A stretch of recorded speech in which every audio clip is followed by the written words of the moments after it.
Vamos a iniciar este tercer video con el estudio de el último grupo de libros que corresponden al tercer periodo del pensamiento de Aristóteles. Y este periodo corresponde fundamentalmente a los libros de metafísica. Y lo hemos hecho así porque de una vez vamos a estudiar los principales rasgos de la metafísica de Aristóteles. ¿Listo? En esta parte podemos decir que lo que busca la metafísica de Aristóteles, como buscaban las metafísicas de este tiempo, es plantearse esta inquietud, ¿no? La inquietud del ser en cuanto ser. Y en ese sentido la metafísica se va a preguntar, ¿no? ¿Qué es lo que hace que una cosa sea lo que es?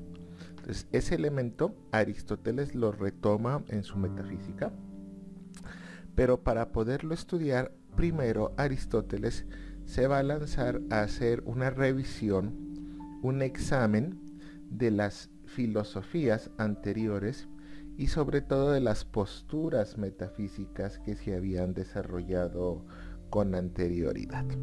Y se va a centrar en la de su maestro Platón y va a establecer fuertemente una crítica a la metafísica platónica como tal. Entonces, esos son como los elementos de entrada que va a plantear Aristóteles en su postura metafísica y en su libro de metafísica como tal. Lo primero que tendremos que decir es que Aristóteles se encargó de fijar cuál podría ser su posición filosófica mediante una serie de críticas a su maestro. O sea, lo primero que vamos a ver es cuáles son las críticas que hace Aristóteles a Platón.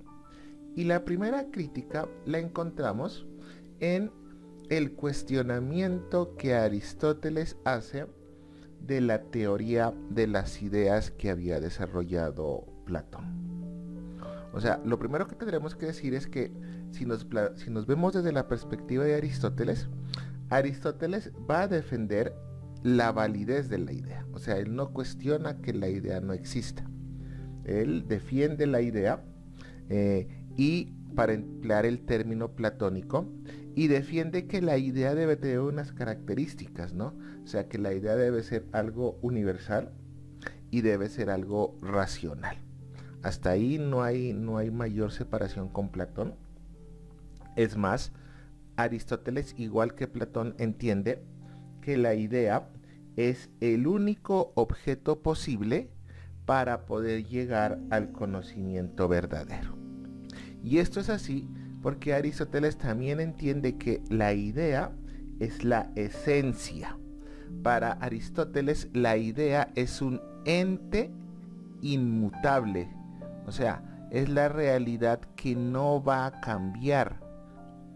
Y este ente inmutable, esta esencia, esta idea, nosotros a ella solo podemos llegar a la esencia, solo se puede llegar a través de la razón.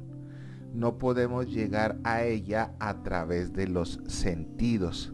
A través de los sentidos es imposible captar la esencia de las cosas. Nosotros podemos llegar a la idea a través de la razón, que ella es la única que puede captar la esencia de las cosas. Entonces aquí, en este momento, si nos damos cuenta, Aristóteles respeta a Platón. ¿Listo? Esta concepción es la misma de Platón y en eso Aristóteles no tiene mayor diferencia con la concepción platónica. Ahora sí, ¿qué es lo que no comparte de Platón? ¿Sí? ¿En qué se diferencia? ¿Cuál es la oposición sobre la cual Aristóteles plantea su crítica a Platón? Y es que para Aristóteles es imposible que existan dos mundos. Aristóteles piensa que este es un gran error de Platón. Y es un gran error fundamentalmente porque con la teoría de los dos mundos se separan dos realidades y se hacen entender que son dos realidades que pertenecen a dos dimensiones distintas. Una que son las ideas y otra que son las cosas. Entonces, las ideas pertenecen al mundo inteligible, según Platón. Las cosas pertenecen al mundo sensible. Y ahí esa separación para Aristóteles es imposible. Yo no puedo separar las esencias, que son las ideas como tal, de las cosas o del mundo sensible. Yo no puedo separar las dos. Y no las puedo convertir en algo que sea totalmente independiente. O sea, las ideas pertenecen a un mundo y viven por acá lejísimos, en el mundo de las ideas, y las cosas pertenecen a otro mundo, el mundo sensible, y viven por acá. Y hay una gran distancia entre los dos. No, para Aristóteles es imposible. Yo no puedo entender las ideas y las cosas como realidades independientes. Eso es un elemento fundamental que Aristóteles no acepta del platonismo. ¿Listo? Y para entender un poco esta crítica, o para hacerla más específica esta crítica, vamos a ver que en ese esquema como tal hay tres elementos que Aristóteles va a criticar de Platón. ¿Listo? En ese sentido, la primera crítica es que Platón comete un error, ¿no? Ya lo hemos como medio planteado, y es que al hablar de mundo de las ideas, mundo sensible, lo que hace Platón es duplicar de forma innecesaria la realidad. ¿Sí? De forma innecesaria la realidad. Cuando Platón nos dice que hay dos mundos, un mundo sensible y un mundo inteligible, lo único que hace, según Aristóteles, es complicar. ¿Listo?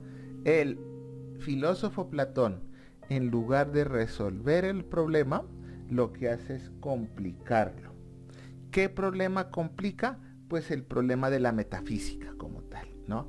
¿Por qué lo complica fundamentalmente? Porque ahora ya nosotros tenemos que determinar el fundamento de las cosas, no solamente del mundo en el que vivimos, que es el mundo sensible, sino que también tenemos que buscar cuál es el fundamento del mundo inteligible. Entonces, cuando Platón postula la existencia de dos mundos, no hace nada más que complicar el problema. ¿Por qué? Porque ahora tenemos que fundamentar no solo un mundo, sino que ahora tenemos que explicar dos mundos. Entonces, esa duplicidad de la metafísica platónica, Aristóteles no la entiende, porque para Aristóteles es muy sencillo. La filosofía, en lugar de complicar las cosas, debe hacerlas fáciles, ¿sí? Siempre hay que buscar la solución más sencilla. No hay que complicar las cosas para buscar las soluciones. Entonces, en ese sentido, pues esa primera crítica está ahí, ¿no? Y es que la metafísica platónica, en lugar de hacer más fácil comprender el mundo, lo que hace es complicarlo innecesariamente. La segunda crítica se refiere a la manera como Platón intenta explicar la relación que existe entre los dos mundos, entre el mundo inteligible y el mundo sensible.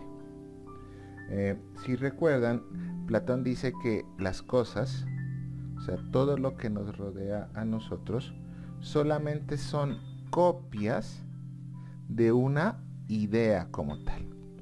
Entonces, Platón decía que este mundo es una copia imperfecta del mundo de las ideas.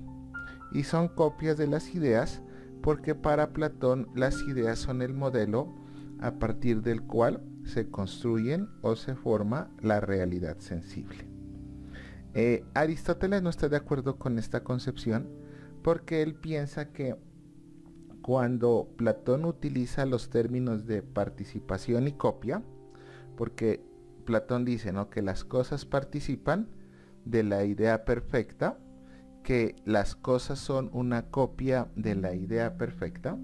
Entonces Aristóteles dice, yo no puedo aceptar estos dos conceptos porque en realidad no son verdaderas explicaciones.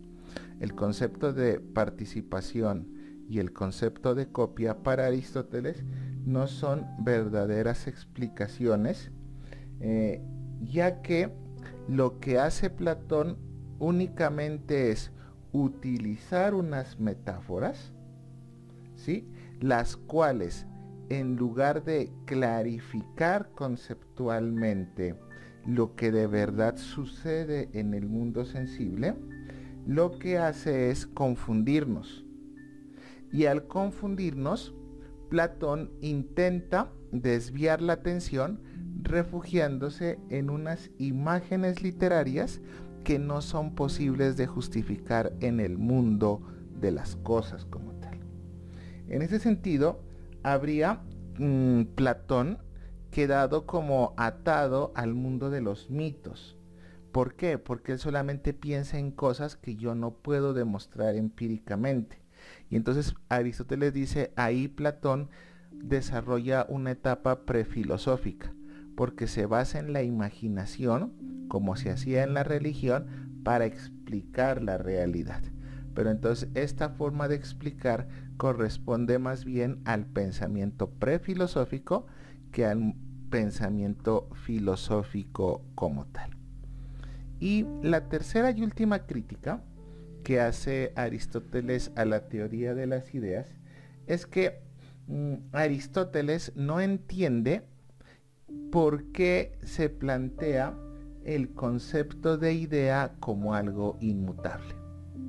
Recuerden ustedes que la obsesión de Platón era demostrar que las ideas no pueden cambiar. ¿Listo? Y tienen que ser inmutables para que a partir de lo inmutable surjan las cosas que sí son mutables. ¿Listo? Entonces Platón tenía un concepto que era fundamental, ¿no? Y él decía, yo tengo la idea. Entonces, por ejemplo, tengo la idea de hombre. Y a partir de esa idea surgen los diferentes hombres. Pero no hay dos hombres distintos, no hay tres hombres iguales, todos los hombres son distintos. ¿Por qué son distintos? Porque cada uno de estos, como lo habíamos visto, participa de la idea de hombre, es una copia de la idea. Y al ser una copia es una representación. Entonces este hombre, por ejemplo, saldría alto, este hombre saldría bajito, este hombre saldría de estatura mediana, diferentes. Este hombre podría ser de tez morena, este hombre podría ser de tez amarilla, este hombre podría ser de tez negra, este hombre podría ser inteligente, este hombre podría no ser tan inteligente, ¿sí?, etcétera. Entonces, ¿por qué somos tan diferentes? ¿Por qué somos tan cambiantes? Debido a que participamos de la idea de hombre. Aristóteles dice que no, que eso no es posible, ¿listo? No puede ser posible ese esquema. Y es que para Aristóteles las ideas no pueden ser, y eso tiene que quedar muy claro, la causa de las cosas. Mucho menos la causa de la generación y la destrucción de las cosas. Como tampoco pueden ser la causa de su transformación. ¿Listo? Para Aristóteles, todo lo que es permanente, todo lo que es estático, todo lo que es idéntico, no puede ser la causa del devenir, no puede ser la causa del movimiento, y como no puede ser la causa del movimiento, no puede ser la causa del cambio. En ese sentido, cada cosa no puede venir de una idea. habrá que buscar el origen de las cosas en las cosas mismas. Ese es el planteamiento que Aristóteles desarrolla en su última crítica al pensamiento platónico. Con la crítica que hace Aristóteles a Platón, entonces nos va quedando muy claro, y esto en palabras de Aristóteles, que necesitamos lograr una ciencia que sea capaz de encontrar las causas primeras de todo lo que existe. Y esto es lo que Aristóteles va a desarrollar en la metafísica, ¿no? La metafísica es un libro que está formado por pequeños tratados o por una serie de cursos que Aristóteles elaboró en sus últimos periodos de pensamiento y que tratan de lo que Aristóteles llamó la sabiduría. Entonces, la sabiduría es poder entender cuál es el principio, cuál es la causa a partir de la cual surge todo lo que existe. Y esa búsqueda de la sabiduría es lo que Aristóteles llamó la filosofía primera. La filosofía primera, por lo tanto, la primera filosofía, ¿a qué se debe dedicar? A buscar las causas de las cosas. ¿Listo? Y en ese sentido le dio el nombre de primera porque es la más importante y porque está a la cabeza de toda la reflexión filosófica posterior. Este es el nombre que le dio a Aristóteles a la metafísica. ¿Listo? Entonces el nombre de Aristóteles fue filosofía primera como tal. El nombre de metafísica no es de Aristóteles. ¿Listo? Eso nos tiene que quedar bien claro. El nombre de Aristóteles de metafísica es posterior y se lo asigna un sabio griego que se llama Andrónico de Rodas. Él, como ya sabemos, pues Aristóteles escribió más de 300 libros o alrededor de 300 libros. Era muy difícil leerlo todo y entonces a Andrónico se le dio la tarea de clasificar las obras de Aristóteles. Y entonces él clasifica las obras en dos grupos. Unos libros de física, o sea, hay unos libros de Aristóteles que hablan del mundo físico, del mundo que se ve. Y en últimas hay una serie de libros que hablan del mundo natural, ¿no? Ya lo vimos, hay libros que hablan de los animales, hay libros que hablan del clima, hay libros que hablan del hombre, de la política y demás. Entonces todos esos libros, que ya nosotros los hemos visto en algunas generalidades, él los va a llamar libros de física. Pero él también entiende que hay unos libros de metafísica, o sea, de cosas que no se ven. ¿Por qué? Porque están más allá de lo físico. ¿Listo? Entonces, por ejemplo, las palabras ser, substancia, esencia, Dios. ¿Listo? Son reflexiones que hace Aristóteles, pero que nos sitúan en un mundo que está más allá de lo físico. Y de ahí viene la palabra metafísica. Más allá, en griego se escribe meta, de, ta, y físico pues era física, ¿no? Entonces aquí está la palabra meta, ta, física. Y de ahí se construye la palabra metafísica. ¿Listo? Lo que está más allá de lo físico. Entonces Andrónico entiende que hay una realidad física y que hay una realidad que no se ve, que existe obviamente, pero que está más allá de lo físico. ¿Listo? Esto quiere decir que Aristóteles, nos debe quedar muy claro, no utilizó esta palabra. O sea, Aristóteles no utilizó la palabra metafísica, sino que Aristóteles utilizó fue el concepto filosofía primera. Y ya tenemos muy claro el por qué, ¿no? porque para Aristóteles es esta la reflexión que está por encima de todas las demás reflexiones. En ese plano de las cosas, para Aristóteles existirían como dos tipos de filosofía. A uno, pues obviamente lo llamaremos la filosofía primera, y para Aristóteles esta filosofía es la filosofía de la ciencia general. ¿Y por qué de la ciencia general? Porque esta filosofía nos va a hablar de lo que es común a todos, y es que somos.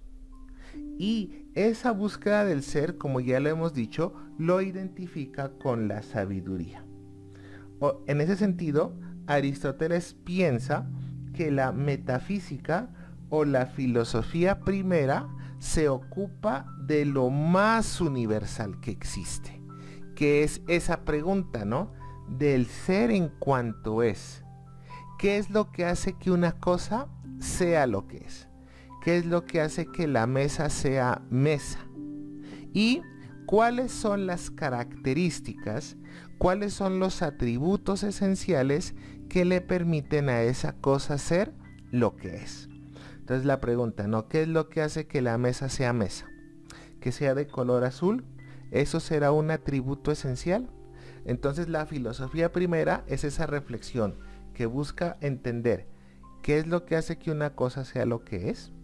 En últimas, la búsqueda del ser, de la esencia, y de aquellas características que no pueden estar independientes a ese ser.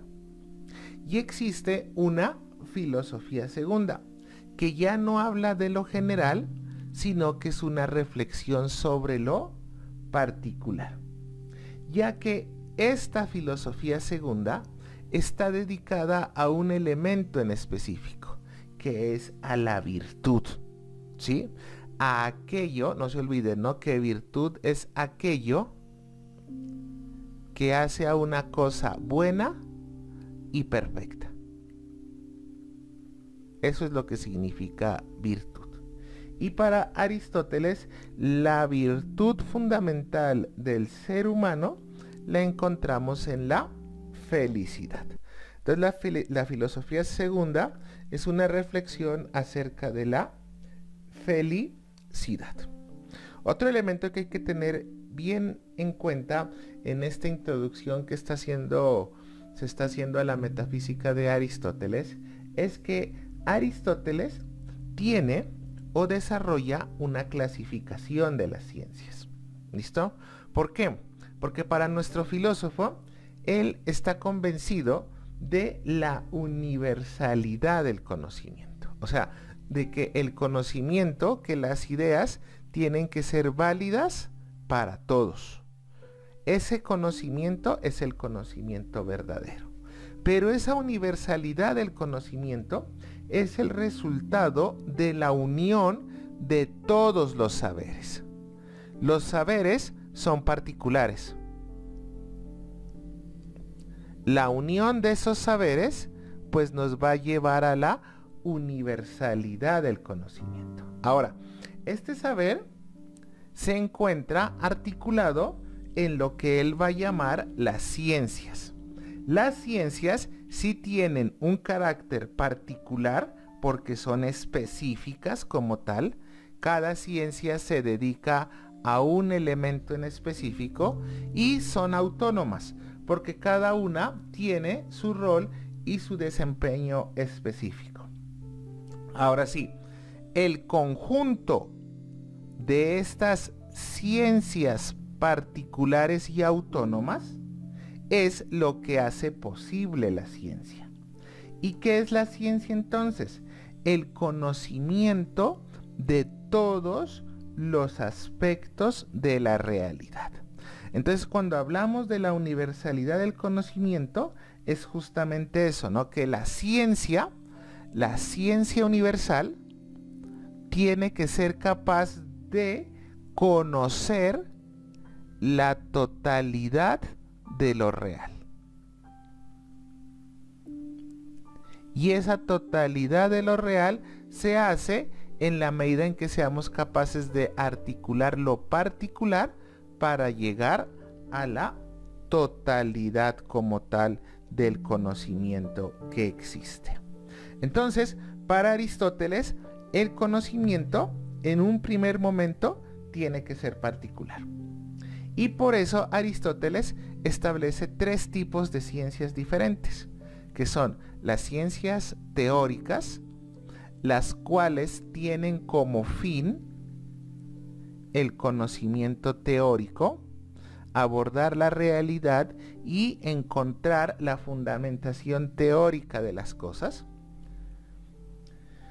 Están las ciencias prácticas, que no se dedican a la teoría, sino que van a buscar el fin de las acciones humanas, ¿sí? Las ciencias prácticas se centran en las acciones humanas, y están las ciencias productivas. Como su nombre lo indican, son aquellas que su fin, que su centro está en la producción de algo. Ahora sí, esto es lo que busca cada ciencia. Ahora sí, ¿cuáles son ciencias teóricas? ¿Cuáles son ciencias prácticas? ¿Cuáles son ciencias productivas? ¿Listo? Entonces, cuando abordamos nosotros las ciencias teóricas, que ya hemos dicho que su fundamento, su meta o su objetivo fundamental es llegar a entender el mundo desde una perspectiva teórica, aquí encontramos 3 ciencias que cumplen con este requisito. Uno que es la física, que se encarga de estudiar las cualidades de los cuerpos. Una segunda disciplina o ciencia teórica es la matemática, que ya no se dedica a las cualidades de los cuerpos, sino a las cantidades de los cuerpos. Y por último, aquí tenemos a la metafísica o a la filosofía primera, que se dedica al estudio del ser. ¿Listo? Entonces, ¿cuáles son ciencias teóricas? Física, matemática, metafísica. Las ciencias prácticas. Las ciencias prácticas se centran en el hombre y en la manera como el hombre se comporta. Aquí tendremos como ciencias prácticas, primero a la ética, ¿no? Que la ética es entendida como aquella reflexión que cada individuo hace de su actuar personal. Eso es la ética, la reflexión de mi comportamiento, pero de manera individual. Luego tenemos aquí también a la política. En la política ya no es una reflexión de mi actuar personal, sino que es una reflexión de mi actuar en la polis. En ese sentido, aquí es mi reflexión en medio de la ciudad, ¿sí? Con los otros, porque eso es la política fundamentalmente, ¿no? El arte de vivir con los otros y de construir la polis. Y por último, una ciencia práctica es la economía, que es la reflexión, interesantísimo, ¿no?, del actuar en la casa. Economía viene de la palabra oikos, y oikos significa casa. Entonces aquí hay toda una reflexión, pues porque en esa época la vida era muy del hogar, ¿no? Muy de la casa, no habían tantos distractores y una vida social tan intensa como la nuestra. Entonces la vida se la pasaba o en la ciudad o en la casa. Entonces había que hacer la economía del hogar, o sea, reflexionar cómo debemos comportarnos en la casa, pues para poder vivir de la mejor manera posible. Y por último, tenemos nosotros las ciencias productivas, que como ya lo hemos dicho, buscan producir las cosas.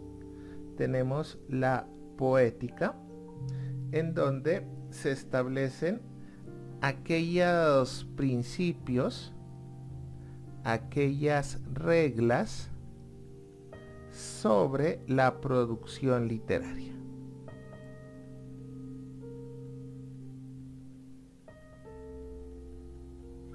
Tenemos también la retórica, que es el arte de hablar bien. En esta época recuerden que hablar y convencer al contrario de la validez de mis ideas era algo importantísimo. Y lo último, pues la música, ¿no? Que es aquel escenario donde los hombres pueden compartir y disfrutar de las tonalidades y de las melodías para alegrar la vida. Pero igual, de todas esas ciencias, la más importante, la ciencia de las ciencias, es la metafísica. O, si queremos llamarla en el nombre original de Aristóteles, la filosofía primera. Esa es la más importante. ¿Listo? ¿Y qué hace la filosofía primera? Pues centrarse en el estudio del ser. Según Aristóteles, el ser, o este modo de ser, se puede manifestar de dos formas. El ser puede ser substancia, o el ser puede ser un accidente. Aquí la pregunta sería, ¿no? ¿Yo cómo diferencio la substancia del accidente? Entonces Aristóteles propone un ejemplo, ¿no? Dice, utilicemos una proposición, utilicemos una oración, si nos queda difícil el concepto proposición. ¿Listo? Digamos, por ejemplo, Juan es alto. Juan es alto. Es una proposición, es una oración. Una proposición, como mínimo, está compuesto de sujeto y está compuesto de predicado. En este caso, ¿cuál será el sujeto? ¿Juan o alto? No, eso pues lo tenemos muy claro, ¿no? Que el sujeto es Juan. ¿Listo? Este es el sujeto. Y el predicado, pues obviamente que es alto. ¿Listo? Entonces Aristóteles dice, esa es la forma como podemos identificar una sustancia de un accidente. El sujeto de una proposición siempre hará referencia a la sustancia. Y el predicado de una proposición siempre hará referencia a los accidentes. ¿Listo? ¿Por qué accidentes? Pues porque pueden cambiar. Juan puede ser alto o bajo, pero sigue siendo Juan. ¿Listo? Eso significa que el accidente puede cambiar, la sustancia permanece siempre siendo la que es como tal. Eso pues como una primera definición y aproximación ya a estos conceptos de del ser, de la sustancia y de los accidentes. Ahora bien, Aristóteles solamente considera sustancias, para él no todo es sustancia, ¿listo? Para él solamente son sustancias los elementos particulares, ¿ya? Entonces, un árbol, una persona, una mesa, ¿sí? Es cuando tomamos al ser de forma particular. ¿Listo?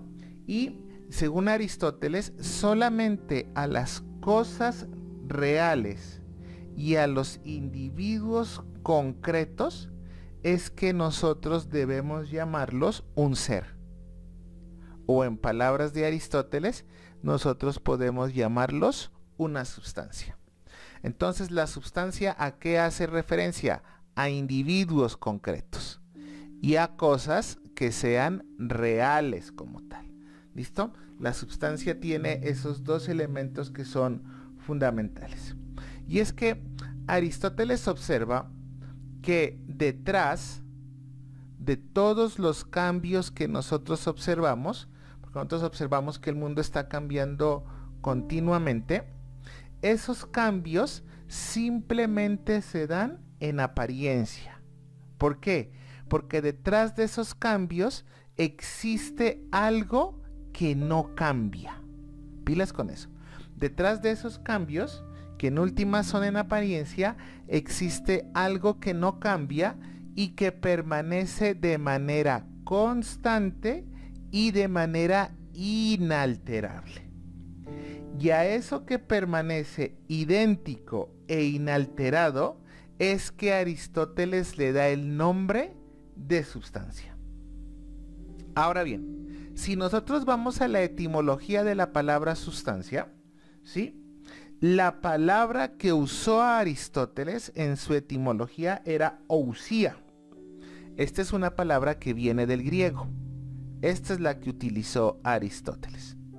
Pero a nosotros nos llega la palabra del latín, ¿sí? Substancia. Y esta en latín significa sub, lo que está debajo. Estare, pues es estar. Entonces, ¿qué es substancia? Lo que está debajo. Entonces, ¿qué es lo que pensaban los filósofos posteriores a Aristóteles al interpretar el concepto de sustancia o de ousia como tal? Y es que las cosas están y se nos presentan en apariencia, pero debajo de ellas hay algo que es lo que las hace ser. Eso que está debajo, que no cambia, que permanece de forma constante e inalterable, es lo que se llama la sustancia. Ahora, lo que nos ofrece una buena pista del significado de este concepto para Aristóteles es que él tiene muy claro que la sustancia es aquello que no se da en un sujeto, sino en el sujeto mismo. Pilas con eso, ¿no? La sustancia, aquí vamos a colocar, ¿no? Para Aristóteles, eso es textual de Aristóteles. Para Aristóteles, la sustancia es aquello que no se da en el sujeto. Porque si se diera en el sujeto sería un accidente. Por ejemplo, que un sujeto sea alto o bajo. No, sino que la sustancia es el sujeto mismo cuando reúne unas características, ¿no? En este sentido, ¿cuál característica? Y es que el sujeto tiene que ser, aquí está mal, ¿sí? Una realidad individual a la que no la afectan los cambios. Y en ese sentido, cuando un ser tiene su propia sustancia, yo la puedo diferenciar perfectamente de otras sustancias. Porque la sustancia hace referencia a lo que hace que una cosa sea lo que es. Y entonces hablamos de las cosas como realidades individuales. Para Aristóteles existen dos tipos de sustancia. La sustancia primera, que esta nos va a hablar del individuo concreto. Por ejemplo, cuando yo hablo de Aristóteles, estoy hablando de un individuo concreto. Entonces, cuando yo hablo de un individuo concreto, hago referencia a la sustancia primera. Pero también tenemos la sustancia segunda, que es cuando nos referimos a la especie o al género. ¿Listo? Entonces, por ejemplo, ¿cuál es la especie o cuál es el género al que pertenece Aristóteles? Que es un humano, que es un varón. Esos elementos son realidades concretas, pero que tienen un carácter mucho más general. ¿Listo? Entonces, esa es la gran diferencia, ¿no? La sustancia primera hace referencia a el individuo concreto. La sustancia segunda hace referencia al concepto que contiene diferentes individuos concretos. ¿Listo? Ese es como el elemento fundamental. Y solo los individuos concretos para Aristóteles deben ser considerados sustancias. ¿Por qué? Porque es que en últimas la sustancia tiene el deber de existir por sí misma. Y debe existir por sí misma porque la sustancia es, como tal, el soporte real sobre o en el cual descansan las cualidades cambiantes de las cosas. Aristóteles a esas cualidades cambiantes les dio el nombre de accidente. Y estos accidentes existen sobre la base proporcionada por la sustancia. Vamos a ver un ejemplo. Vamos a ver, por ejemplo, que no puede existir el color blanco en abstracto si no existen, ¿sí? Si no existen como tal mesas de ese color, papel de ese color. ¿Listo? Entonces, si nos damos cuenta, la sustancia existe y permite la existencia de aquellas realidades que puedan cambiar como tal. Lo anterior, ¿qué significa? Que mientras la sustancia es un ser que existe por sí mismo, ojo aquí, no vamos a olvidar eso, la sustancia es un ser que existe por sí mismo, el accidente necesita de otro para existir. ¿Listo? El accidente no existe por sí mismo, sino que necesita de otro para poder existir. En ese sentido, existe una gran cantidad de accidentes.